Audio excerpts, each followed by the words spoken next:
Hello बच्चों, व्यास classes के इस चैनल में आप सभी का स्वागत है। हमेशा की तरह सबसे पहले अगर आपने अभी तक चैनल को सब्सक्राइब नहीं किया है तो सबसे पहले सब्सक्राइब कीजिए ताकि नोटिफिकेशन हमेशा मिलता है, आगे के वीडियो आपको कंटिन्यू पता चलता है ना। हमने लास्ट वीडियो में वैदिक मैथ पढ़ी थी, तो उसमें अपने कितने 3 वीडियो हो चुके हैं। तो अभी ये चौथा वीडियो है जिसमें हम अब जानेंगे वैदिक मैथ से भाग कैसे दिया जाता है। हालांकि वैदिक मैथ जो चीज है वो जो गुणा करते हैं, मल्टीप्लाई करते हैं, उसमें बहुत बढ़िया चीज है जो हम डेली यूज में भी इसको यूज ले सकते हैं। भाग विधि थोड़ा सा अलग टाइप से है, तो हम जैसा भाग हमने पहले सीखा है हमें वैसा ही करने की आदत हो चुकी है, तो इस टाइप से नहीं, लेकिन ये सिलेबस में है इसलिए हमें इसे पढ़ना पड़ेगा। तो देखते हैं कैसे हम इससे भाग कर सकते हैं ना। तो भाग में मुख्यतः 3 विधियां हैं जो अपने सिलेबस में है। भाग विधि में मुख्यतः 3 विधियां हैं। पहली है निखिलम, फर्स्ट बात करें तो फर्स्ट इसमें निखिलम, सेकंड परावृत्त, अजीब सा नाम है, परावृत्य योजित नाम इसके थोड़े संस्कृत से है इसलिए थोड़े अजीब से लगेंगे आपको। और थर्ड विधि है ध्वजांक। ध्वजांक भी आपने पहले पढ़े हुई है, लेकिन आपको इसमें थोड़ी प्रॉब्लम आती है, तो इसको भी हम देखेंगे। तो ये 3 विधियां हैं, तो इन विधियों को हम क्वेश्चन वाइज ही समझेंगे जिससे आपको समझ आ जाए। इसका कोई फिक्स पैटर्न अभी लिख दूंगा तो आपको कुछ समझ नहीं आएगा, तो मैं इनको सब विधियों को अपने क्वेश्चन लेके ही, ताकि क्वेश्चन भी हो जाएंगे और आप मेथड भी समझ आए। तो सबसे पहले हम निखिलम से भाग कैसे होता है उसकी बात करते हैं। उसमें सबसे पहला क्वेश्चन हम लेते हैं जो कि आपका इसका निखिलम ही का इसी का हम क्वेश्चन ले हैं, जिसमें 311 को भाग दिया जाए 8 से। एकदम छोटा सा भाग है 311, एक बार देख लेता हूं। हाँ, 311 को अगर भाग दिया जाए 8 से, ये आपके व्यास क्लास के जो आपने लेवल दिए उसमें भी है, उसी से मैंने क्वेश्चन दिया है। अब देखिए 311 में 8 का भाग दिया जाए तो निखिलम में मुख्यतः काम क्या होता है। तो मैंने आपको बताया था निखिलम जब भी नाम आएगा बच्चों, आधार और उपादान सबसे पहले आता है ना। तो इसका देखिए 8 है, तो 8 किसके नजदीक है? 10 के नजदीक है, इसलिए इसमें बच्चों आधार क्या हो जाएगा अपना 10। और एक आप अब आजकल विचलन बोलने लग गए हो, विचलन सीख चुके हो, तो अगर मैं 8 से भाग दूं तो विचलन में 1 10 से कितना हो जाता है? 2। ठीक है बच्चों, तो इसमें 3 कॉलम बनते हैं। कितने? 3। निखिलम में भी 3 बनेंगे, इसमें भी 3 ही बनेंगे, तो इसमें 3 कॉलम बनेंगे। 3 कॉलम में क्या क्या लिखा जाएगा वो मैं बता देता हूं। पहले 3 कॉलम बना लीजिए, 1 2 और 1 ये 3। ठीक है बच्चों, अब 3 कॉलम में पहले ये जो भाजक है वो तो यहाँ आएगा, तो ये जो 8 है वो यहाँ आएगा, जिसको हम भाजक बोलेंगे। उसके बाद ये जो विचलन है वो आएगा यहाँ पे, क्योंकि हमने बेस 10 लिया है, आधार 10 लिया है, तो विचलन 2 है। अगर कोई बड़ी संख्या हुई तो हमें आधार 100 लेना पड़ेगा, तो 100 में से जो घटाएंगे वो हमारा विचलन हो जाएगा। ये हमेशा आधार से कम वाली संख्याओं में ही काम करता है, उसके आसपास ही। ठीक है, एकदम से कम भी नहीं, एकदम कम में भी विनिकुलम का भी हमें उपयोग करना पड़ता है। तो वैसा कोई क्वेश्चन आता नहीं है, तो इन्हीं की बात करें तो 8 और विचलन हमारा हो गया 2। ठीक है बच्चों, अब दूसरे कॉलम में क्या आएगा और तीसरे कॉलम में क्या आएगा। तो अगर हमारा आधार 10 है तो देखिए 10 में एक अंक होता है, यानी 1 शून्य होता है, तो पीछे से जो तीसरा एक अंक है वो यहाँ आएगा। ओनली ये 1 है वो यहाँ लिखा जाएगा, और 3 यहाँ पे और 1 यहाँ पे, और लास्ट जो 1 है वो यहाँ पे। पहले तो बच्चों इसको लिखना सीखें। 311 देखिए 3 1 और 1 क्यों लिखा? क्योंकि मैंने आधार 10 लिया है जिसमें 1 शून्य है, इसलिए पीछे से एक 30 से कॉलम में होगा, बाकी के जितने भी अंक है वो बीच वाले कॉलम में, ये 8 भाजक है, ये विचलन है। तो यहाँ तक मेरे ख्याल से सबको समझ में आ गया होगा, है ना? बहुत इजी है। अब देखिए, अब हमें क्या करना है, अब हम अपना स्टार्ट करते हैं कि ये सवाल कैसे होता है। तो उसके लिए ध्यान से देखिए, सबसे पहले निखिलम में क्या होता है, ये जो अंक है एज इट इज वैसा का वैसा ही आता है, यानी 3 है तो ये 3 ही लिखा जाएगा यहाँ पे, जो भी होगा। तो अगर ये 3 है तो पहले बार 3 ही लिखा जाएगा। अब क्या करना है आपको, ये जो दो विचलन है इसकी इस 3 से गुणा करनी है, और 3 से गुणा करने के बाद आपको आगे वाले कॉलम में लिखना है सेकंड नंबर पे। तो ये देखिए 2 है, ध्यान से देख लीजिए इसकी। अब बस हमेशा इसी की हम गुणा करते जाएंगे, तो पहले इस 3 से कर लेते हैं, है ना? तो 3 की 2 से की तो बच्चों कितना आया 6, तो ये 6 मैं यहाँ लिख देता हूँ, और ये ब्लैंक खाली आएगा सेकंड लाइन में। भाई पहला एज इट इज लिखना है, इसको इस विचलन से गुणा करके इसी में लिखना है। इसका तो काम हो गया, ये तो खत्म हो चुका है। तो इसके अगले कॉलम में लिखना है ये 6, और बाकी कोई कॉलम है तो वो खाली। अब देखिए, अब वापस इन दोनों को जोड़ेंगे तो ये 7, यानी इसका काम भी अब खत्म हो चुका है। यहाँ पे ये दोनों जुड़ चुके हैं, अब यहाँ कुछ नहीं आएगा। अब वापस इसकी देखिए, इस 2 की किससे गुणा होगी, 7 से। तो 7 × 2 कितना होता है बच्चों 14। तो यहाँ आप लिखोगे अगले, यानी यहाँ पे लिख लो चाहे यहाँ पे, तो ये यहाँ पे आपका आ जाएगा 14। वो तो है ही नहीं हम, क्योंकि हम 30 से कॉलम में जैसे ही पहुंच जाएंगे हमारा बात खत्म हो जाएगा वो लिखने के बाद, ठीक है? अब ये देखो 1 और ये 14 कितने हो गए टोटल 15। तो ये जो आता है हमारे पास शेषफल आता है, ये हमारे पास आता है भागफल आता है। लेकिन हमें चेक करना है कि शेषफल हम जानते हैं कभी भी जिससे हम भाग देते हैं उससे ज्यादा नहीं हो सकता। हो सकता है क्या? शेषफल कभी भी भागफल भाजक जिससे हम भाग देते हैं उससे ज्यादा हो सकता है क्या? नहीं हो सकता। अब देखिए ये तो 15 है, हमने तो 8 से भाग दिए थे, 15 कैसे आ जाएगा शेषफल? नहीं आ सकता ना। इसलिए यहाँ वापस भाग स्टार्ट हो जाएगा, भाग देना। और भाग देना देखिए 15 में अगर 8 का भाग तो कितनी बार जाएगा बताइए? 2 बार तो जाएगा, नहीं 16 हो जाता है। तो इसमें 1 बार जा सकता है, इसलिए इसमें से तो -8 कर देंगे, और यहाँ 1 बार जा सकता है इसलिए यहाँ पे +1 कर देंगे। बस ये इस भाग में थोड़ा सा अलग होता है, एकदम से आंसर नहीं आता, थोड़ी थोड़ी विधियां अलग होती है, ठीक है? इसीलिए हमें थोड़ा मुश्किल लगता है, लेकिन इतना भी मुश्किल नहीं है। ये यहाँ मैं गया हूँ, ये शेषफल वाला कॉलम है जिसमें जब 15 आपका शेषफल आ गया तो 15 आपको पता है शेषफल नहीं हो सकता, इसलिए हमने 8 का जब 15 में भाग दिया तो 8 यहाँ माइनस हो गया, और 1 बार जा सकता है इसलिए 1 यहाँ पे आ जाएगा, ठीक है? ये है भागफल वाला कॉलम। ये वाला कौन सा कॉलम है? भागफल वाला। तो भागफल कितना हो गया बच्चों 38, और शेषफल 15 में से 8 ले तो 7। तो ये अपने 7 शेषफल है और ये अपने भागफल है। अब आगे कुछ नहीं करना, तो ये इसका आंसर हो जाएगा, जो कि भागफल 38 है और शेषफल 7 है। एक बार वापस से बता देता हूं। सबसे पहले निखिलम में 3 कॉलम बनाने हैं आपको, ठीक है? पहले कॉलम में जिससे भाग देते हैं वो भाजक कहलाएगा। उसके बाद ये आधार देखेंगे कौन सा है, तो 10 है। तो 10 से ये जो कि 2 कम है इसलिए वो 2 विचलन हो गया एक तरह से, ठीक है?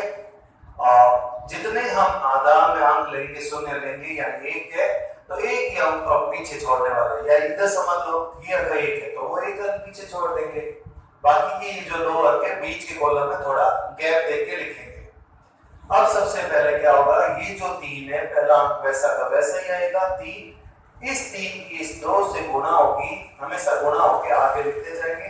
तो 3 दूनी 6, तो ये 6 आ गया यहाँ पे। अब इन दोनों को जोड़ा तो ये 7 हो जाता है, तो यहाँ 7 आ जाएगा। अब वापस इसका काम खत्म हो गया, आगे चलेंगे तो 7 की 2 से गुणा करेंगे तो ये 14 होता है। तो यहाँ 14 लिख दिया हमने, ठीक है।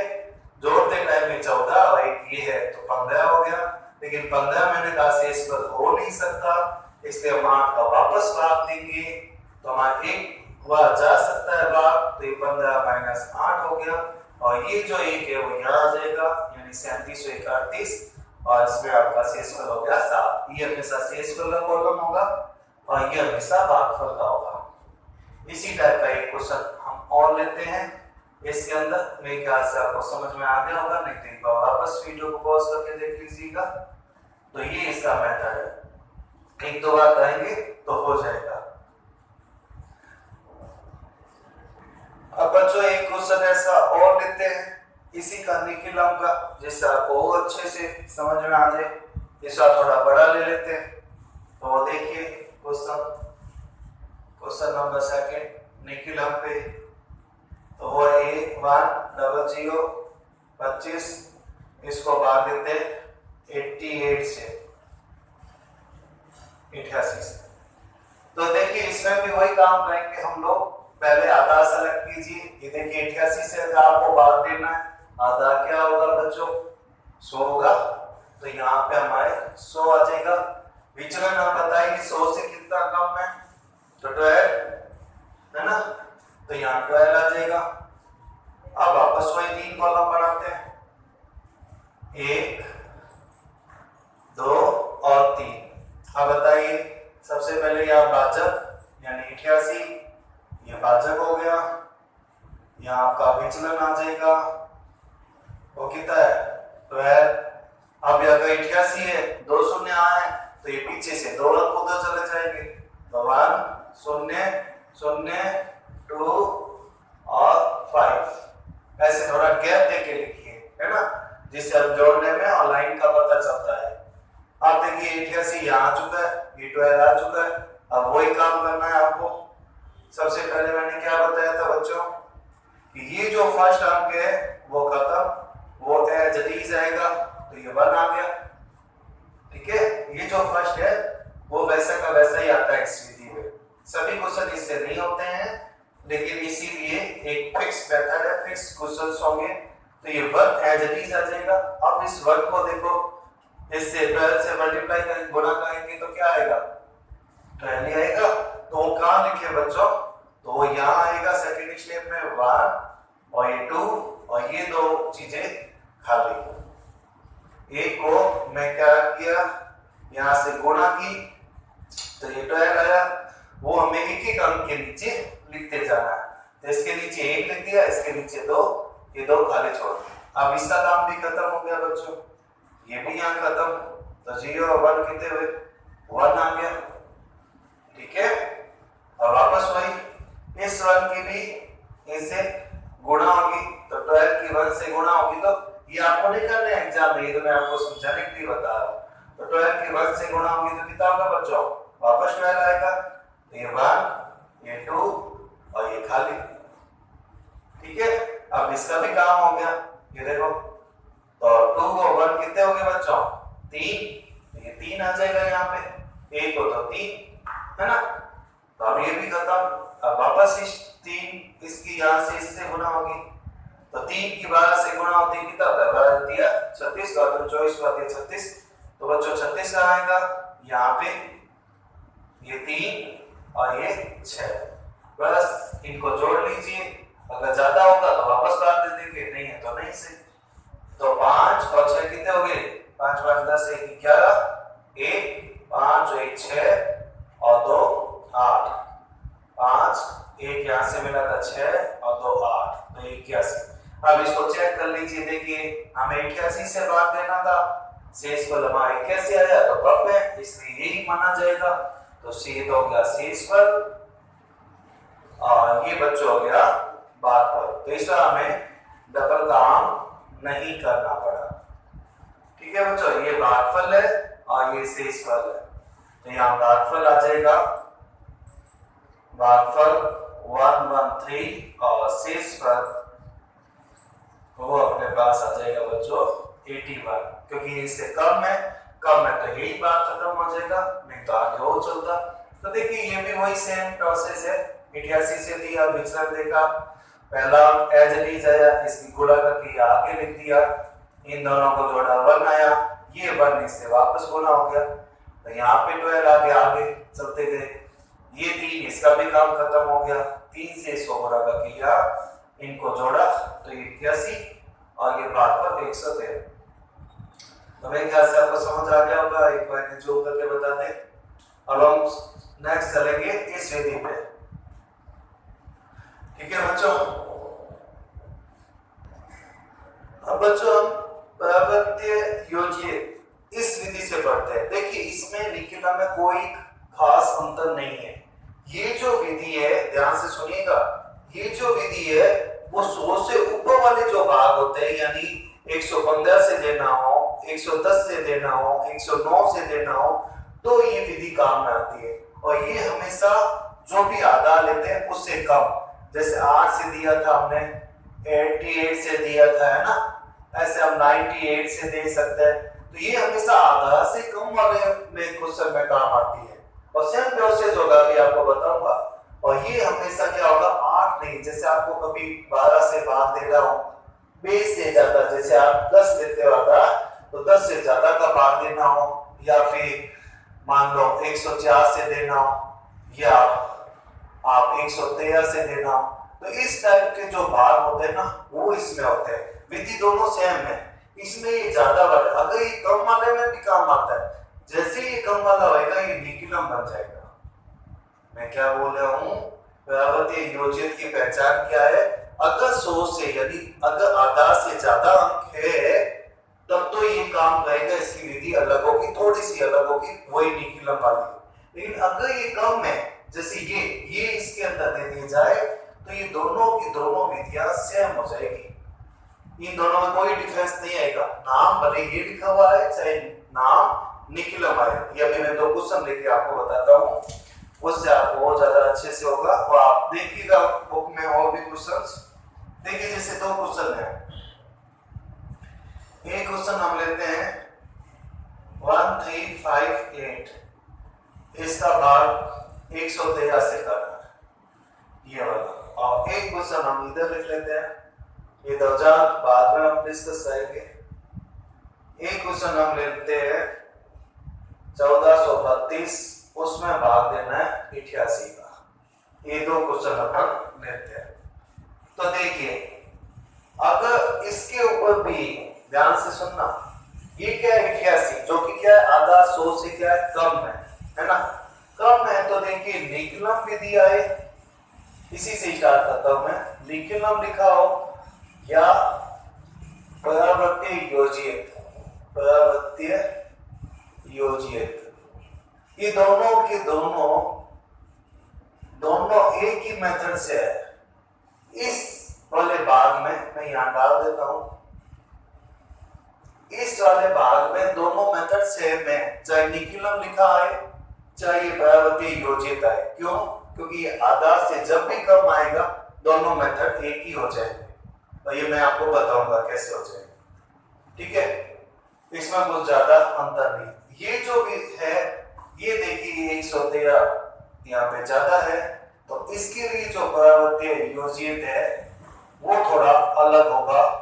वो अलग क्या होगा वो मैं बताता हूँ पहले, उसके बाद उधर चल लेंगे, ठीक है बच्चों। तो इधर आते हैं, इसमें भी वही निकिलम की तरह 3 कॉलम बनेंगे। आधा इसमें देख लीजिए कौन है, तो 100 है। विचलन आपकी तरह से 13 है ना, विचलन 13। तो इसमें देखिए तीसरी बात वो लिखी जाती है, वो मैं अभी बताने वाला हूं आपको क्या लिखी जाती है। पहले कॉलम बना ले। तो ये जैसे आपको देखिए 113 से ज्यादा भाग देना है, तो ये तो हो गया भाजक, ठीक है।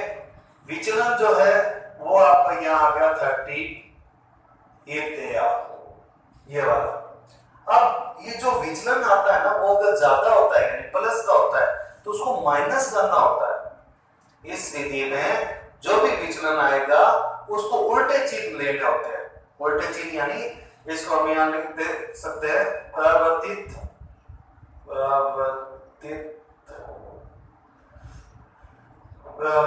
अंक, ये लिख सकते हैं। और इसके अंदर देखिए जैसे 1 और 3 है, तो इसमें -1 -3, ये है इसमें अंतर। पर्यावृत्ति योजित में विचलन तक का वही काम है, ये विचलन अगर प्लस का आता है तो उसका पर्यावृत्ति अंक माइनस के लेने होते हैं।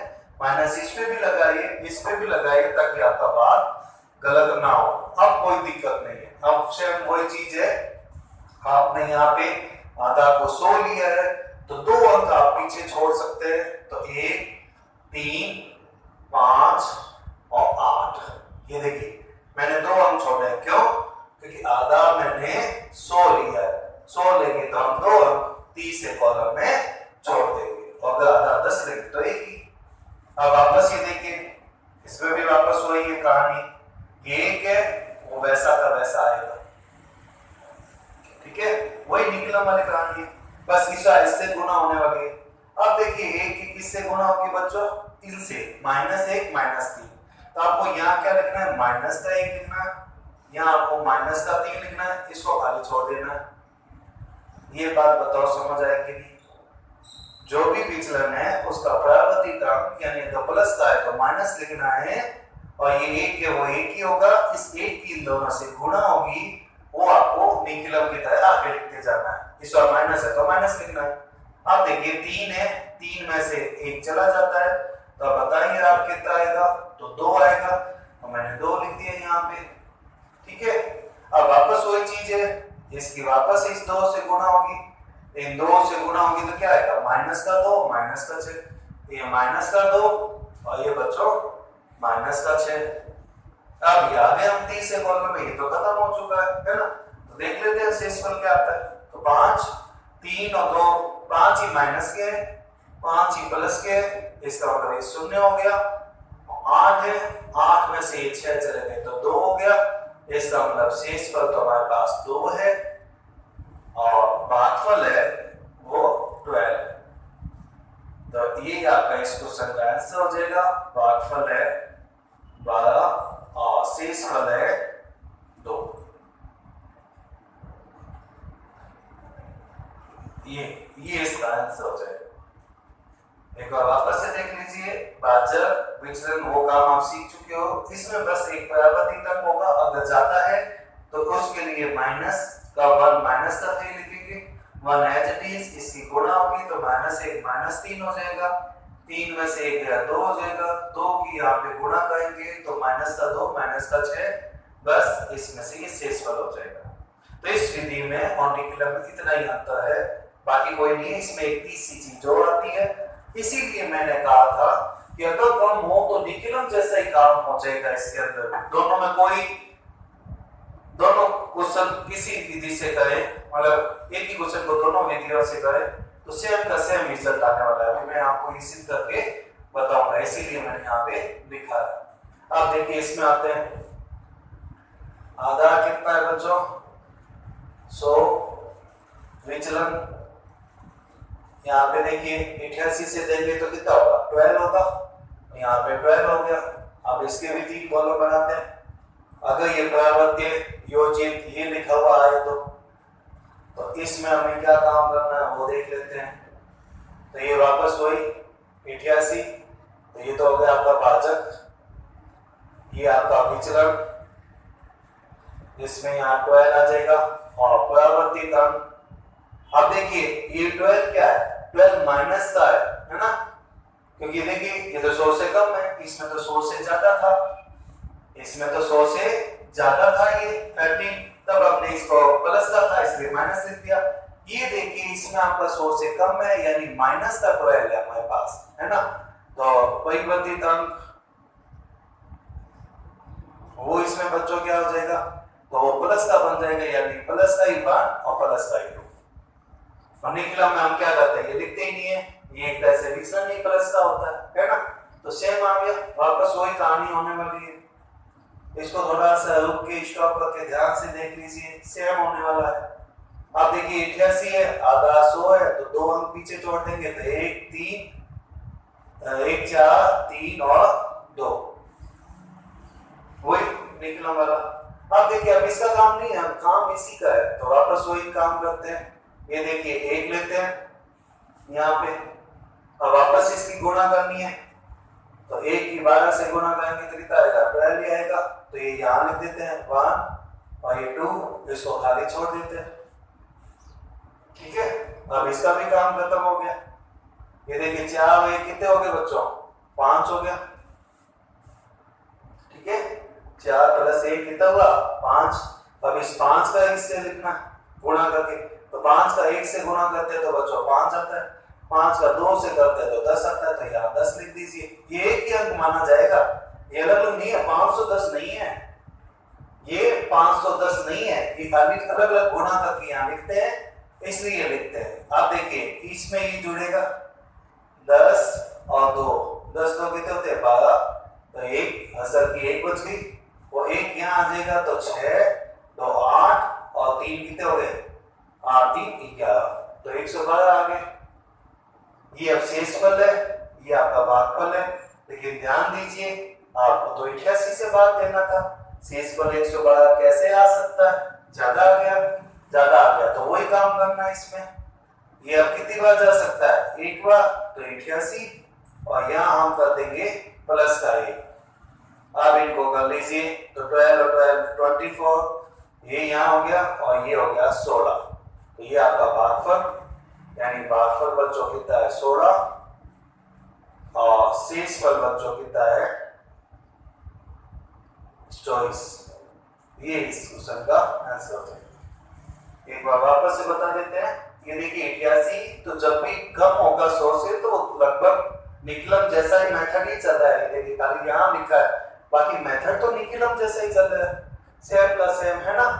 तो जब भी आधा से कम की बात होगी, ये दोनों निकलम और परावर्ती योजक एक ही मेथड बन जाएंगे और उस समय सेम काम होगा। सिर्फ आप लिखना चाहें तो ये भाजक 88 विचलन चूंकि माइनस का है और परावर्ती योजक में हम क्या करते हैं उसके उल्टे चिन्ह से करते हैं, यानी परिवर्तित अंक क्या हो जाएगा माइनस वाला प्लस हो जाएगा।